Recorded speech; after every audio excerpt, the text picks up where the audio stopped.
I'd like to welcome Mirek to Google. Mirek is a database faculty member at Northeastern University, where his research focuses on analysis of large-scale distributed data sets, specifically focusing on scientific data. Prior to that, he was at Cornell, where we collaborated on some few papers on data stream processing.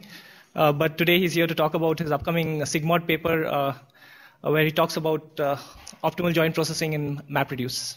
Over to Mirek.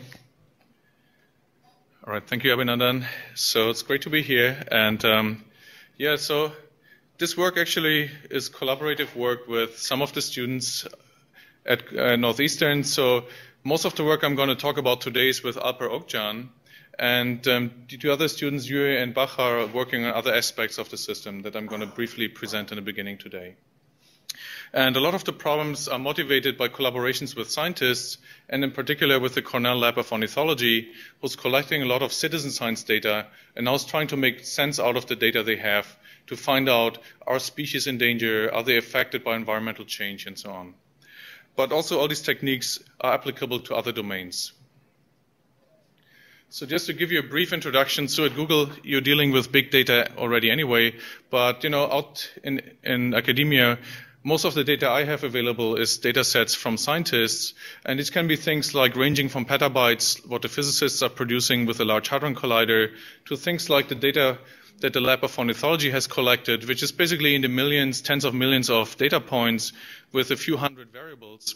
And there the problem is not so much about the size of the data, but when you try to analyze the data, there's this combinatorial explosion of possible ways how you can look at the data and slice and dice the space and try and find patterns in that space. So scientists have become really good on the left side of the equation when it comes to collecting data, producing data from simulations, gathering the data, making them available in data warehouses and similar constructs. But the problem is what you do with all the data. And to be successful today, a scientist has to be both an expert in the domain as well as in data mining, machine learning, statistics, and parallel processing to actually scale up the analysis for these large data sets. And what we're trying to do is we try to help them in a way that we want to essentially build a search engine for them. And instead of doing web search for documents, they can now put in pattern preferences, what they want to find in the data, in a fairly simple high-level language. And we try to then find the best matches either in the raw data or in the model that was trained on the data. So here's a quick overview of the entire system. So some of these components already exist, others we are still working on. So on the left side, you have basically the user front end, which is ideal in the end, a user-friendly input language. Instead of a keyword query, you can now specify what type of pattern you would be interested in. Then the next part is essentially, think of it like a query plan in a database, but instead of the typical SQL operators, we need other operators that help you now, let's say, analyze models, extract summaries from models, and then we want to find interesting patterns in these summaries. And I'll give you an example for that in a second. Now, to make everything run in a parallel environment, we need something like an optimizer that is now taking such a query plan and then executing it in a parallel environment like a MapReduce cluster or, let's say, in a cloud environment. And finally, the result that the scientists will see after this query is executed will be some ranked list of patterns. It's a little difficult to see there, but think of them basically, in this case, they're one-dimensional model summaries ranked by how well these summaries are matching the preference that the user has specified in the beginning. So for this talk, let me look at one concrete example of a pattern that we found and that is actually very important for the scientists, and I call that a function join pattern. So think of the models that the scientists are training essentially as a 1,000-dimensional function surface. So if you have 1,000 variables, you have this high-dimensional function that you can learn using some standard machine learning techniques like decision trees, SVMs, or others. And now in this big high-dimensional function surface, you want to find a pattern that tells you something interesting about a bird. So on the left side, the left plot is for a region that is BCR 14. Think of it essentially like a region that is the size of a state in the United States. BCR 14 is in the Northeast. So think of it like the state of Massachusetts or New York. And for that region, we now extracted from the model a pattern that shows how high is the probability of seeing a bird, in this case the common redpoll, in 1994, 95, 96, and so on.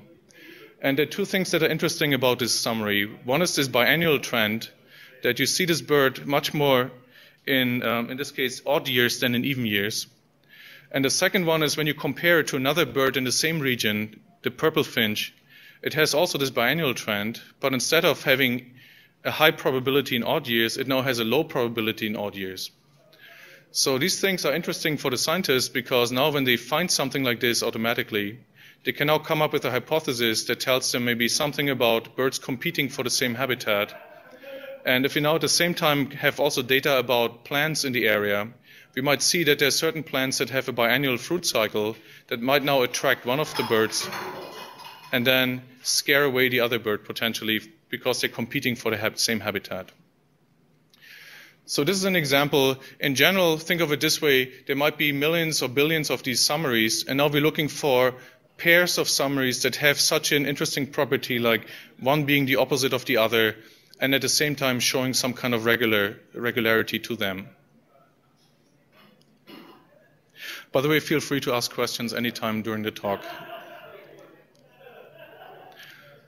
So this is a concrete example for this function join pattern. Abstractly, what are we looking for? We have two input data sets, S and T. These could be anything. This could be these summaries, or it could be, let's say, log entries from, let's say, Twitter and Facebook. And now let's say we want to find all the pairs SI, TJ that have a certain property that satisfies some predicate. And that predicate could be something like a similarity threshold between the two summaries, or it could be something that two posts on Twitter and Facebook should come from the same location or have been submitted by the same person. So these are examples for the join. And there are many possible predicates we could come up with. And we want to actually try to support pretty much all possible predicates that you can think of to get these kind of sets of pairs SITJ from two given data sets S and T. And our goal is to minimize the job completion time when running such a join computation on a cluster or cloud. So job completion time includes everything from starting the job until we have the final result back in the distributed file system. So why are we using MapReduce for that? Well, actually, our results are generalizing to other shared nothing architectures. But the good thing about MapReduce is it's a very popular paradigm. There's an open source platform out there. We don't have to re-implement everything from scratch. So the main question is this platform or is this paradigm MapReduce actually supporting join computation or not? So traditionally, MapReduce has been seen as we have one input data set, you do some heavyweight processing on it. Now we have to combine two data sets. Can we do that actually efficiently or not in MapReduce? So here's a straightforward way how we could implement what is called an Equi-Join in databases on a MapReduce environment. So I don't know if that's easy to see, but so on the left side,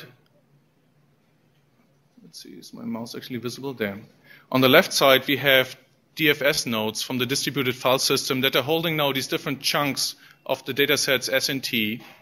And now the join we want to compute is an equality join where the tuple from S and from T have the same value of some attribute A. So think of A like the name of a person. We want to find now, let's say, different Twitter tweets that are from the same person in two different data sets S and T. So we don't know where these different tuples with value A equal to 1 are sitting. They might be on any kind of distributed file system node there. Now we have a group of mappers that are doing the map processing, and then a group of reducers that are combining results. In order to set up a join computation where we want to find out all the S and T pairs that have the same A value, we can do the following. For map, we simply take an input tuple, and as the key, we're using now the join attribute value. So for all the tuples that have A value 1, we use key 1. For all the ones that have A value 2, we use key 2, and so on. And it doesn't matter which mapper does that mapping. In the end, we know that everybody who has the same key value will end up on the same reducer in the same invocation of a reduce function. And so that reduce function now gets all the S and T tuples that have A value 1 and can now do the corresponding combination to create all the ST pairs that are matching on value A equal to 1. So that's a very straightforward way of implementing an Equi-Join in a MapReduce environment. The problem is there are actually three disadvantages in doing it this way. The first one is data skew. Well, no, the first one is actually the degree of parallelism is limited by how many different A values we have. So if A has a very small domain, well, we have only as many keys at most as we have different A values. So we can't use more reduce function invocations than we have A values. That's one problem. The other one is if we have data skew, let's say attribute value A equal 1 occurs in 90% of all the tuples we have in our system, then the reducer who's responsible for producing the job for A equal 1 gets that big chunk of work, and everybody else gets only tiny chunks of work, and there's no way to rebalance it in a standard MapReduce environment. And the third one is probably the worst. How do we generalize that to other join types? So instead of equality, let's say we're looking for inequality. Or in the example that I showed for these two different summaries, it's a non-trivial predicate where we're looking now for matches based on how dissimilar or similar two function summaries are. So we can't use the function summary as a key in this case. So we have to come up with a very different way of mapping and reducing to get a join computation for those types of other joins. So we started from scratch, basically rethinking how can we do joins, any type of join in MapReduce, or in any kind of shared nothing environment. And so I call this thing a cost model, but cost model in this case is probably too much. All I have here is basically a qualitative analysis of how do the costs in the system get affected. And based on that cost model, I will then show you how we can optimally distribute the work in a MapReduce environment. So what is this cost model saying? If I look at a MapReduce job, in the beginning, the phase where I take the data, it comes from the distributed file system, goes to the mappers. That part is very easy to distribute. All these map jobs are independent. You can use very small chunks, very big chunks. You can easily balance the load. Where the difference between different MapReduce implementations of a join starts is with a map function that is producing the output of the mappers, which is then fed into the reducers, which are then producing the actual join output. So when I look at an individual reducer machine in the system, the time it takes for this machine to complete its job depends on the input that it gets, which is the output from the map tasks, plus the time it takes to do the actual join combinations, plus the time it takes to write the output back to the distributed file system. And the only assumption I'm making is that the time that is input dependent, which are the times mostly in the left side, is monotonic in the way that the more input I get, the more work I have, the more time it takes me to do all these input-related tasks. Similarly, for the output-related jobs, the more output I have to produce as a reducer, the longer it takes me to do that work. And that's usually true in general for most of these joins. Sometimes there's some dependency on the data distribution, but typically this monotonicity holds. And based on that, we can now think about how can we minimize the latency from the beginning of the MapReduce job until the end by doing the following. If we look at each of these individual reducers, if you have a job that is input size dominated, where basically the input is a lot bigger than the output, so that the cost of processing input related work is actually bigger than it takes for, let's say, writing the output, producing all the output tuples, then what I want to do is I want to minimize the biggest input chunk that any machine in the system gets. Similarly, if I have an output-dominated join, meaning the output of the join is a lot bigger than the input, I want to make sure that none of the reducers gets an overly large output chunk to write back to the file system, for instance. So what I want to do is I want to minimize the max reducer input or max reducer output, which is the max over all the input chunks or the max over all the output chunks that is assigned to reducers in the system. I make another small assumption that all these machines are similarly capable, which is usually the case if you have a cluster, you have very similar machines, or if you buy, let's say, virtual machines on Amazon, you have very similarly spec'd virtual machines there. So now the problem turns from minimizing latency into minimizing max reducer input or max reducer output or a combination of the two. So you can think of it as balancing the input or the output load or both in some way together. So how do we find out how we can best balance the load for a join? And a good way to think about a join is when you look at this matrix there. So let's say we have two data sets, S and T, as before. And or maybe if I use the mouse here. So in this matrix, on the columns, we have the different tuples from dataset T. On the rows, we have the different tuples from dataset S. And now let's say we compute an Equi-Join where S.A equals T.A. And I only put the A values here now. So what does this matrix show? Every entry in that matrix tells me for a combination of some Si with some Tj if these two tuples join or not. So you can see the 5 joins with the 5 because they have the same value. The 7 here does not join with the 5 from T, but the 7 from S joins with all the 7s from T. So you can basically mark all these cells in the matrix, and any join, a join is defined as some subset of the cross product or Cartesian product. The matrix is basically the Cartesian product, and by marking any subset, we can now basically represent any join result in that matrix. So there's some other examples for inequality join and for some what is called a band join or epsilon join. So whatever you want your favorite join, you can represent it with that matrix. Now what do we do with this matrix? When we try to assign jobs in our distributed system, what we want to do is we want to assign the jobs in such a way that every reducer is covering some of these cells of this matrix. And that means that reducer is producing the corresponding output tuples for that join. So we have to make sure that every shaded cell is covered by some reducer to produce the corresponding output tuple. And we also, in this case, we want to avoid having duplicates in the output. So we want to make sure that no regions that reducers are covering are overlapping. So we don't want the same shaded cell to be covered by 2 reducer regions.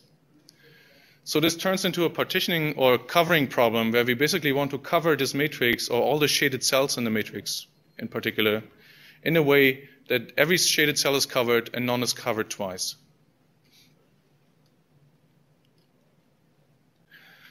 So here are 3 different ways for the Equi-Join that I showed before, how we can do that covering. The one on the left is now the covering using the standard algorithm that I showed you before, where we use the join attribute value A as our key. So not surprisingly, for A value 5, we use key 5. For 7, we use key 7, and so on. So these regions are basically now determined by the values of attribute A. And as you can see, this region 7 here, how many input tuples does it need? Well, we have to send these 2 S tuples that have value 7, and we have to send the 3 T tuples that have value 7, all to the same reducer job that is responsible for key 7. So that reducer gets at least 5 input tuples, and it produces 6 output tuples.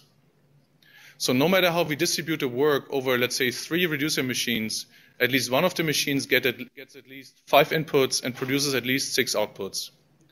So if I look at the max reducer input and max reducer output, the values are at least 5 and 6. And it turns out there's no better way to do that. So one machine has at least 5 input tuples and produces at least 6 output tuples. Here's another extreme version of the same idea. Now, instead of covering it using the actual join values as the key, we can actually just perform a random assignment. Basically, every shaded cell is randomly assigned to one of the reducers. And now you might ask, how is that possible? But let's just assume it was possible to find exactly these cells, assign them randomly. What would that do? Well, in this case, it turns out, let's say, for instance, this S tuple with value 7 here, it has to be sent to all 3 reducers. So now you have to duplicate the tuple 3 times, once with key 1, with key 2, and with key 3. It gets sent to all the 3 reducer machines. And if you do the math, in the end, it turns out that the max reducer input is actually 8, and the max reducer output is 4 now for this example. So by doing that replication on the input side, we were able to now reduce the worst case chunk of output that any machine in the system received at the cost of doing more replication on the input side. So now we increase the cost on the input side. The third example there is now for the same join again, but this is now the best of both worlds. So we found 3 regions to cover all the shaded cells. And now if you get the corresponding S tuple with value 7, let's say the second tuple here, it would be duplicated twice, once for reducer 1, once for reducer 2, by creating a copy of that tuple with key 1 and key 2. So compared to this one, the input duplication is not as high, but by using these regions in a clever way, we actually also at the same time still broke up the big task. So now it turns out that the max reducer input is 5 and the max reducer output is 4 for that example. So this is the optimal solution in this case because we were able to get the smallest possible max reducer input and output at the same time. So that's kind of the gist of the idea. We want to basically find region partitionings like that, where essentially we have the lowest possible input, worst case input or worst case output or both at the same time.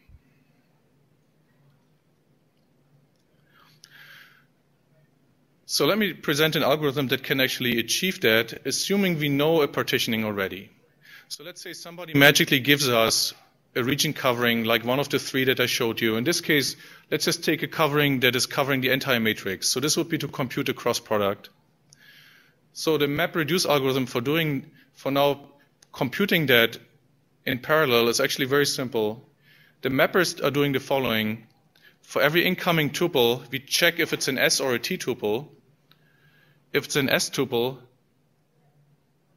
we now pick a random row in that mapping matrix here.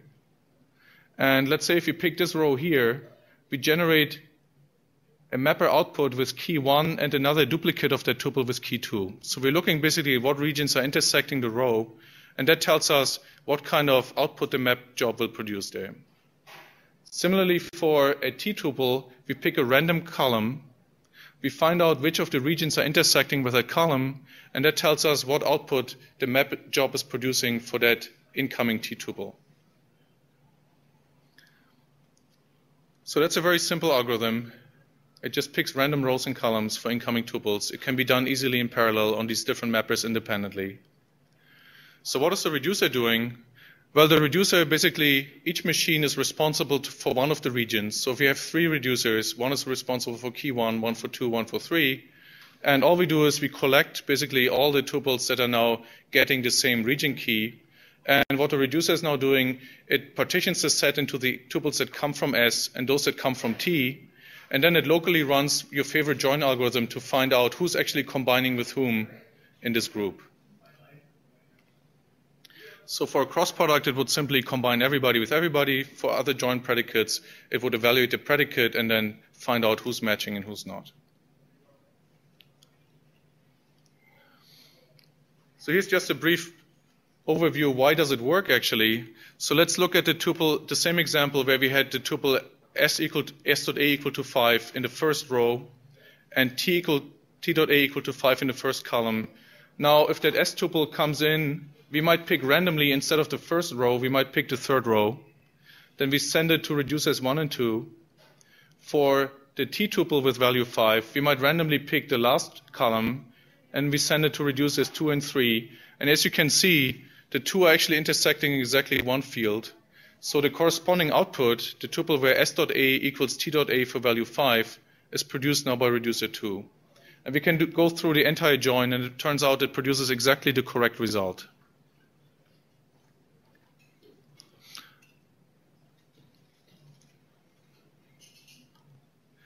So the algorithm is provably correct, but now the question is, for instance, why do we randomize, right? Why do we not just kind of try and assign the tuples to the correct rows and columns, right? There are actually several reasons for that. One is to actually know in which row an S tuple fits. We have to actually find in the pre-processing step what are the corresponding row numbers for each of the S tuples and what are the column numbers for each of the T tuples. So there would be some extra work to do that pre-processing. And that's actually not really necessary. The second one is by randomizing rows and columns, even if we have no statistics about the data, it might actually happen that in the matrix all the shaded cells are in the upper left corner or somewhere in some small part of the space. By doing that randomization, except for some very special corner cases, we're actually able, even without any knowledge about the data, we can now distribute the shaded cells essentially evenly over that matrix. So the reducers automatically get a fair share of the output, even if we don't know which tuples combine and which of them don't. So that's another big advantage. And in terms of input size, the randomization is not a problem because we're dealing with, let's say, tens of thousands or millions of tuples per machine. So we can use Chernoff bounds to basically prove that the probability of getting more than, let's say, 10% of your fair share is pretty much zero. So randomization doesn't hurt in terms of creating, let's say, uneven input load. Another side benefit is if we don't really have to map each tuple to explicitly one row or column, if we can pick a random row and column, we don't have to use a matrix of the size S by T. We can use a much smaller matrix, and we can just pick our random rows and columns from that, and that makes the algorithm also cheaper. So we don't have to use a gigantic matrix to do our lookups there.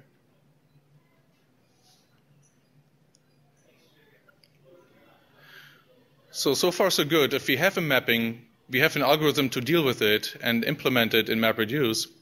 But how do we find that partitioning that I showed you? How do I know which region goes for reducer 1, for reducer 2, and so on? And if I have a join, how do I know what cells I have to cover? Maybe it's not always a good idea to cover the entire matrix. That might be a waste of resources in many cases if you have only a tiny join result. So these are two problems that I'm going to address now in the next part of the talk. So let's start with how do we find actually the best possible partitioning of our entire matrix. So let's start with a cross-product where we have to cover the entire matrix. The basic idea is it's fairly easy to show that you want to use square-shaped regions as much as possible. Think of it this way. If I have to produce a certain number of output cells, how many input tuples do I have to send to the corresponding reducer to produce that many output cells? Well, to produce, let's say, 36 output cells, I can send 6 by 6, which is 12 inputs. Or I can send 36 by 1, which is 37 inputs to produce 36 outputs. So to minimize the input work that I give to a reducer for a certain output area that it covers, I want to use a square-shaped cell there, a square-shaped region. So now let's look at the entire matrix. So we want to cover the entire matrix. It has size S by size T cells. So in order to minimize the worst case work that anybody gets for the output related costs, we want to give everybody the same area chunk from that big matrix. So if we have R reducers, every reducer should be assigned to S times T by R output cells. So that's a lower bound. You can't have less than that as the worst case chunk of output work.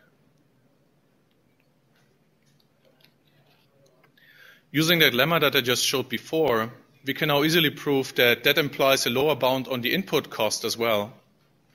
Because to produce S times T by R output cells, you need at least 2 times square root S times T by R input tuples that you need to send to that reducer machine. So we have a lower bound for both the input and the output, the max reducer input and max reducer output. So we can't do better than that, no matter how we distribute the work for a cross product. So can we match those lower bounds? Well, if we're lucky, and actually the matrix is shaped in a way that we can use our optimal square-shaped regions of size S times T by R and the square root of that in both side length, and we can cover the matrix exactly with those optimal squares, then we can actually match the lower bound for both input and output size. Right, so that's an easy case.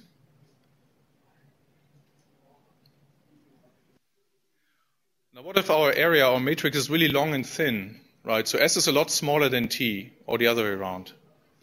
Well, in that case, the idealistic region might be too big to actually fit perfectly into that matrix. Well, what can we do? Even though we cannot match the lower bound is basically impossible to achieve in this case. And it's easy to show that the optimal region is a long rectangle that is as high as the smaller of the two data sets. So that means essentially, if you think of it as a reduced job, the reducers are getting, every reducer gets all the S tuples. So it's essentially like sending the entire S data set to all the reducers and sending chunks of T to the reducers to produce the output. And it turns out you can even do that without the reducers. You could run that in a mapper-only job as well. But that's as a side note only. But this is also easy to find the optimal solution here. So the hard case is when you have something that is kind of a little thicker, but you don't really perfectly fit these optimal squares into it. So let's say we have 9 reducer machines. The green area is our matrix. We are fitting 6 of the reducer areas in perfectly, but then there are 3 leftover areas that don't really fit well. So if we just put these square regions there, we don't cover the entire matrix. So in that case, what do we do, right? How can we distribute the work? How do we want to partition that matrix in a good way? So in terms of deriving some proof on what is the worst case, it's actually easy to do the following. Let's say we just inflate all these little squares and make them a little bigger. And we just make things so much bigger that we just cover that green area. So that's on the left side there. So we started out with these 6 squares that didn't cover the green area completely. We inflate them by a certain factor so that they just cover everything. So now every output cell is covered. We're using only 6 of the machines, which is okay. But now what is the amount of input and output work that each machine gets in the system? So now the worst case is actually this one on the right side, where we have a green area that's just big enough so that we only fit 1 square, and there's enough left over so that we cannot fit another square to the right or on the bottom, but there's all this leftover green area. And then the worst case is that we have to double the size of the original square in both its width and its height. So it actually turns out that this is the worst case. It can't be worse than that. So in the worst case, our region is twice as big in length and height than the optimal region. So now if we go back to the lower bound, the perfect square was the one that matches the lower bound. By using basically squares that are twice as high and twice as wide, we get, in the worst case, 4 times the area. That means the max reducer output is at most 4 times the lower bound. Similarly, for the input, the boxes are at most twice as high and twice as wide as the optimal one. So we get at most twice the lower bound for the input size. So this algorithm guarantees that we are within a factor of 2 or 4 of the optimal possible input or output, respectively. And actually, in practice, it's not that bad, because if you run your job on, let's say, 100 machines, if 9 by 9 already fit, you don't have to double the squares. You just multiply them by a factor of, let's say, 1.1, and you cover the entire green area. So in practice, if you work with many reducers, the bound is actually much closer to something like 1.1, 1.2 instead of 2 and 4.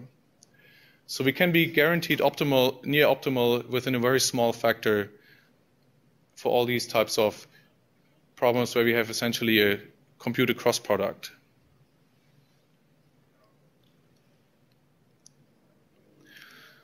So for cross-product, we have essentially, I would say, an optimal algorithm. It's very hard to improve on that.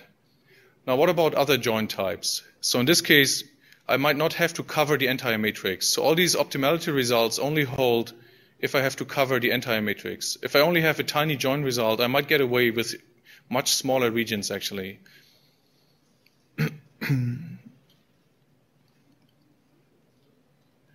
So there's actually a negative or positive from our point of view result, which is essentially any type of join where the output cost is dominating, you can't improve on this result. Because what happens is, because we randomize all these rows and column assignments, when we look at our reducers, each of them almost always gets a perfect fair share of the output work. So if you have a job that's output dominated, that algorithm, even though it covers the entire matrix, is still the best you can do. It only becomes not a good choice if the input side of the problem is the high cost. So if the input is much bigger than the output, what our algorithm is doing is duplicating the input even more to get this nice distribution on the output side. So now it adds to the problem on the input side. So we only have to worry about improving over this algorithm for joins that have a bigger input than output, intuitively. So how can we now improve over this one bucket theta algorithm? Well, we can do that by essentially identifying empty regions in the matrix and avoiding to cover them. So we only want to focus on the non-empty cells that are there. So actually, instead of going through that, let me just show you a picture to illustrate the idea. So let's say, how do we even know what cells we have to cover in practice, right? If I know exactly which cells I have to cover, I pretty much know the join result already. So here's an example of what we instead can do in practice. So let's say this is our matrix, and the join result are these black cells here on the diagonal. So this could be like a typical Equi-Join result. We don't know that because then we would already know, otherwise we would already know the join result. What we could know is, let's say we bucketize the space and we create one-dimensional histograms on T and on S. And all we know is what are the boundaries of these histogram buckets and how many tuples fall into each bucket. So if we have an Equi-Join, and let's say we know that the T values in this bucket are between 0 and 10, and the S values in this bucket are between 11 and 20, if we want to have an Equi-Join, 0 to 10 can never be equal to anything in between 11 and 20. So we can eliminate some of these entire buckets based on knowing what is the property of all the tuples that fall into each of these buckets. So in this case, instead of getting the exact join result, instead of knowing exactly what these cells are, we can fairly easily in a cheap way get like a coarser approximation of that tells us which of these regions we can completely ignore and which of them we have to cover using the reducers. And obviously, the more fine-grained the histogram, the more cost you spend on the production of that histogram to actually find out how many tuples are in each of these buckets, where are the bucket boundaries. On the other hand, you might save in terms of computation time because you're eliminating more of the white regions that are not part of the join result. So, yeah. Is it straightforward to do this estimation for arbitrary join other than Equi-Join? Yeah, so the question was, can we do that also easily for any other joins instead of only Equi-Joins, right? And that's a very good question, actually. If you have a user-defined join predicate, that's very difficult, actually. It's actually impossible because how can I prove that a certain bucket does not contain any join result, right? Essentially, I have to be able to show that none of the tuples from S or T that falls into that bucket can join with the corresponding tuple from the other side, right? For Equi-Joins, that's easy. For inequality joins, it's easy. For band joins, where you have S and T within some epsilon, it's easy to do as well. If I already do something like this join that I had to find similar or opposing patterns, it's a lot harder. And in some cases, it's impossible. You might actually run a SAT solver or something to prove that a region might not have any result tuple. But also, depending on how you order the S and T tuples, you might scatter the output results in different ways. So depending on the matrix that you're working with, it might not be even easy to find a large empty region at all. So that's a challenge. So the algorithms that we have here, they're basically working well for Equi-Joins, inequality joins, and other joins with simple predicates. If we want to move on to more complicated ones, we have to do more extra work to design a specific algorithm that takes advantage of those. Yeah. So if you're composing joins, that has the same problem, right? You don't yet know the S or T until you actually produce them. Right. So the question, if I rephrase it, is basically, what if I don't have just S and T, but maybe a bigger query plan with multiple operators, and S and T is only known very late in the processing stages? Right. So that's an issue also in practice. So right now we're focusing on one join at a time. Now, if you give me, let's say, 5 joins that have to be all executed, one thing you can do is you can look at a 5 plus 1 dimensional space, and it gets a lot harder to prove any kind of optimality for that. Yeah, and that's something we started working on now. If we have now multiple operators, how can we estimate in that case what is the what is the best matrix? How do we actually even sort these tuples to get basically the smallest possible non-empty region in that matrix?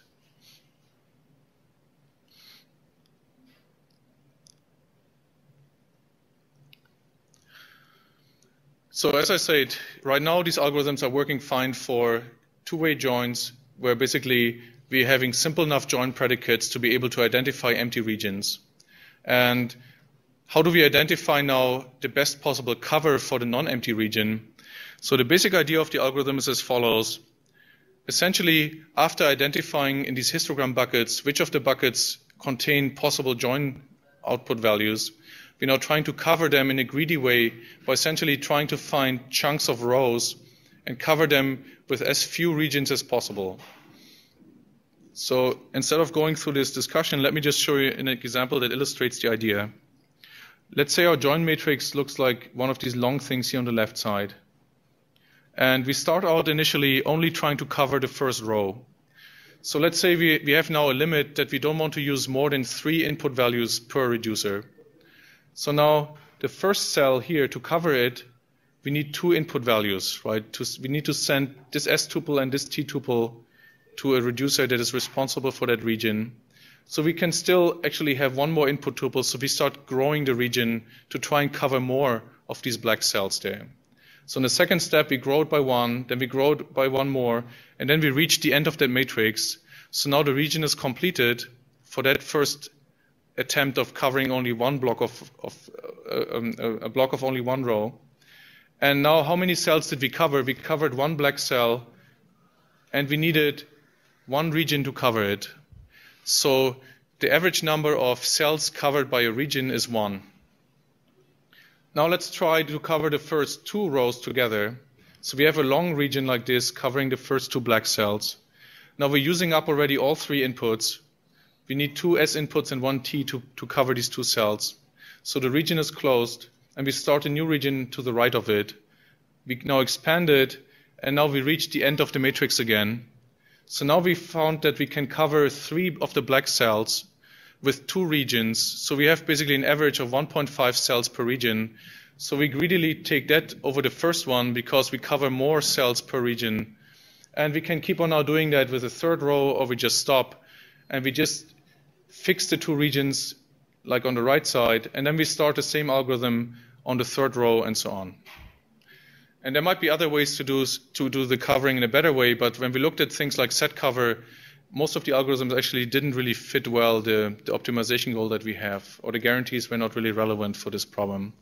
But so there might be some other algorithms out there that we might be able to employ, because the problem is very similar to set cover or to multidimensional scheduling problems, but we didn't find a good way to map these algorithms in this case.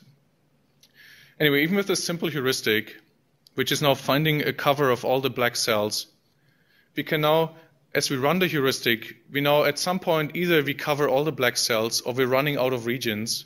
So if we're running out of regions, we have to try to cover this with bigger regions. So we essentially perform a binary search to find the smallest possible regions that we can use to now cover all the black cells in the area, so that we're not using more than R regions, where R is the number of reducers that we have available. We have a similar algorithm. Instead of on the input side, we can also perform a binary search on the area that we cover, but that one I'm just going to skip over. One other side note, the algorithm that we're using here, it creates always R regions for R reducers. So every reducer gets exactly 1 region it's responsible for. But sometimes, let's say if you have a memory limit and your regions are exceeding that memory limit, you have too many input tuples to fit in memory, you can also run the same algorithm now, creating smaller regions and just more of them, so that each region has fewer input tuples and all of them fit in memory to do in-memory only processing on the reducers. So that's very easy to do. So let's look at a few numbers. So we ran some experiments, and here's some results that are kind of representative for what we found. We have a cluster of 10 machines. Each of them are quad-core standard CPUs with 8 megabyte cache, 8 gigabyte RAM, 250 gig hard disks, and we're running Hadoop 20.2. And the system is configured in a way that we have 1 head node using up an entire CPU, and all the other 9 machines are worker nodes. So we have a total of 36 cores that can perform work in that system. And data is stored on all the 10 machines we have. So everything is very standard configuration. We have essentially, in this case, I present the results for 3 different data sets. One is a big real data set from scientific applications. It's essentially some cloud measurements from ships and land stations. And there are 382 million records in that data set with 28 attributes, latitude, longitude, time, some cloud cover measures that the stations did. So the data set is not very big, but when you run a join on a small cluster like this, then that's already a big workload, actually. Then we have two 5% random samples from that data set that we will be using for output-dominated joins. And then we have what we call SINT alpha data sets. These are pairs of data sets where one is uniform and the other one is zip distributed to examine how the skew of the second data set affects our join computation. So here's the first result. This is now using the synthetic data sets. One is uniform, the other one has skew of different alpha. And you can see basically in the different rows, the skew of the second data set is increasing from 0 to 1. So these are more and more skewed data sets. And the output size is almost always the same. All these joins are output dominated. We're computing now an Equi-Join that has a bigger output than input. So now we're looking at how do different join algorithms distribute the output work over the different machines. And as we can see on the right side, we have the standard algorithm. The standard algorithm is the one that uses the join attribute value as the key. And that's the one that I mentioned is affected by data skew. And as you can see, we're reporting here what is the ratio between the biggest chunk of work that any of the machines in the system receives for the output compared to the optimal amount of work that they should have received. And you can see for the uniform, where both data sets are uniform, that's no problem. Both get almost perfect amount of output work. But as we increase the skew, at some point, the reducer that has the biggest chunk of work does 5 times as much work as it should have done if everything would have been perfectly distributed. And not surprisingly, the runtime, the latency from starting the job until finishing the job increases accordingly. Similarly, for our system, for our algorithm, for 1 bucket theta, it doesn't matter how big the skew is, we almost always achieve very close to perfect balancing of the output because of that randomization that we do. And the runtime, not surprisingly, is almost always around the same. The fluctuations are basically just whatever the fluctuations are in the distributed systems. So that shows that our simplified model also captured the essential cost trade-offs. And so by balancing the output work, we actually also got at the same time the same level of latency, no matter what the skew of the data is.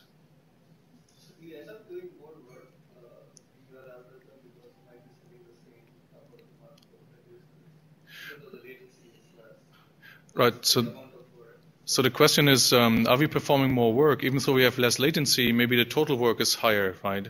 And that's actually, it might be the case. So in many, like if you have an algorithm that doesn't duplicate anything, that algorithm, if you sum up all the work that's performed, probably has a lot less work to do. Let's say if we have 36 reducers, we might have 6 by 6 partitioning of the matrix. So every input tuple might be duplicated 6 times. So if we add up all the work that's performed, it might be a lot higher. But in this case, since it's an output-dominated problem, even if you do 6 times more work on the input side, since we perfectly balance the output and we don't duplicate on the output side, the total work wouldn't even be that much more than for the simple standard algorithm. Yeah, so we measured also so we looked at the utilization, and we also measured what is the total duplication of records in the system. And yeah, the work is more, but it's not much more because the output work is much higher than the input-related work, right? So even though the CPUs are busier to do the work, that's not a dominating cost in our case, right?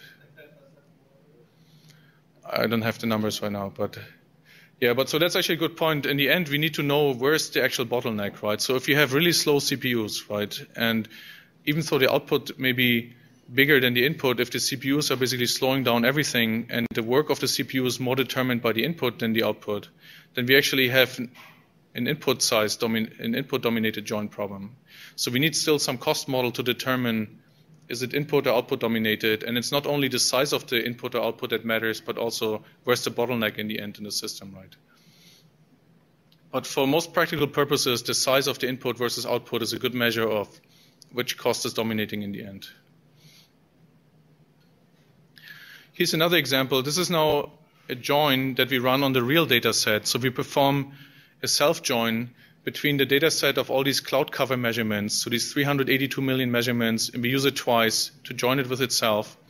And that means we have a total of 764 million input records, and the output is a little smaller. That's a fairly selective join condition that is now finding stations that are measuring on the same date within the same longitude, but at some latitudes that are near each other. So for that join, we have 390 million output records. So this is an input size dominated join. So for this one, we want to actually find out, can eliminating empty regions make the algorithm more efficient compared to covering the entire matrix? So the graph on the upper left shows the distribution of the load of the machine that got the biggest input chunk compared to the optimal chunk size that it, like the work that it should have received for the input. So as we can see, the one bucket theta algorithm, the simple algorithm that is basically covering everything, has a perfect share of input that every machine receives. Depending on the histogram granularity, so to the right we see more and more fine-grained histograms that we're using. Initially, if we have very coarse histograms, we get some slightly higher imbalance on the input side because it's harder to find exactly how many input tuples every reducer will receive. But as the histograms become more fine-grained, we have a better balance as well. Now, if we look at the runtime of the join, the picture is actually very different because it's an input size dominated join. Even though the one bucket algorithm is very good at distributing the input load evenly, since it does such a high replication of the input tuples, and input is now the dominating cost, the total runtime, the latency from starting the job until ending it, is much higher than for this M bucket algorithm, the one that uses this heuristic to only cover the non-empty cells. So those ones are much better, even if they have a slightly higher imbalance. And as we can see, the more fine-grained the histograms, the better the performance of this MapReduce implementation, because we need to cover fewer and fewer of the cells on the diagonal. So here definitely for the input-dominated joins, it's much better if you're able to eliminate big empty regions on the matrix, you want to do that and use an algorithm that can do that. So here's another join. This is now an output-dominated join. It's again looking at the latitudes, but now instead of also joining on date and longitude, it only looks at the latitude being within epsilon of each other from different measurements. And now we have to use actually the smaller 5% samples of the cloud data, because for the big data set, the result would be so big that this whole thing would be running basically a couple of days probably. So we have a total of 10 million input records and 22 billion output records. So the output is clearly dominating the input size. So now again, we compare now the version that is optimizing for output of this M bucket algorithm using histograms against our simple one bucket algorithm. And as we can see again, the simple one bucket algorithm has an almost perfect distribution of the output load as expected because of the randomization. The M bucket algorithm now has some trouble because it has to essentially estimate inside these big black boxes where are the output tuples actually located if it generates multiple regions inside such a big black bucket. So if you have a very coarse histogram, it's easy to get that wrong, and so we have a much bigger imbalance for the algorithm that uses only very few histogram buckets. Let me see if I get the mouse pointer back. So, and here actually the imbalance is directly corresponding to the runtime of this job, because here now we have an output-dominated join. Since we perfectly distribute the output and we don't duplicate any output tuples, the one bucket algorithm is pretty much the winner. And the M bucket algorithm can only catch up once it uses really fine-grained histograms. So it needs very accurate knowledge about where the actual output tuples are before it can actually find a good partitioning, a good region covering for that matrix. So actually the number 5,951, that's exactly the number of distinct latitude values in the data set. So we essentially have a bucket per output value. So it's not really a histogram, right? It's actually exact domain knowledge for that attribute value. There's some more detailed numbers. In the interest of time, I'm going to skip over them. If you have questions about knowing how much it costs to compute a histogram versus running the actual join, I can later go back to that slide. So let me quickly summarize what I talked about today. So we're working on a tool that is essentially a search engine to find interesting patterns in scientific data. And we've done some work already in the past. So some work actually, Biswanath, when he was a student at Cornell, developed some techniques to generate summaries for models efficiently. And now we have operators like joins and others that are now combining these summaries to find interesting patterns in the data. And we have a very simple algorithm called one bucket theta that is provably near optimal for any join that is output dominated. And for input cost dominated joins, we have a bunch of algorithms for simpler join predicates that are possibly doing better. Now looking at the model that we have, we used it for MapReduce, but actually the model is very general. And we could also use it, for instance, for cases where we have a mapper-only implementation of a join to determine which data set should be replicated on all the mappers, or should only be half of the data set be sent to some of the mappers. So we can apply the model also to map-only implementations. We can also apply it to any other kind of essentially distributed shared nothing environment where we have a number of worker machines and we have to decide which inputs are sent to which output, to which of these worker machines. So as the next step, we are looking into how can we generalize our ideas to multi-way joins, or in general more complicated query plans, and also to look into how can an optimizer now choose between different possibilities, to choose either the one bucket theta algorithm or an m bucket algorithm, what kind of histogram granularity should it use to basically minimize latency in an environment where we have to take into account costs like, let's say, CPU versus network versus I/O cost. Okay, so that concludes my presentation for today. So if you have any questions, I'll be around a few more minutes. So. All right, thanks.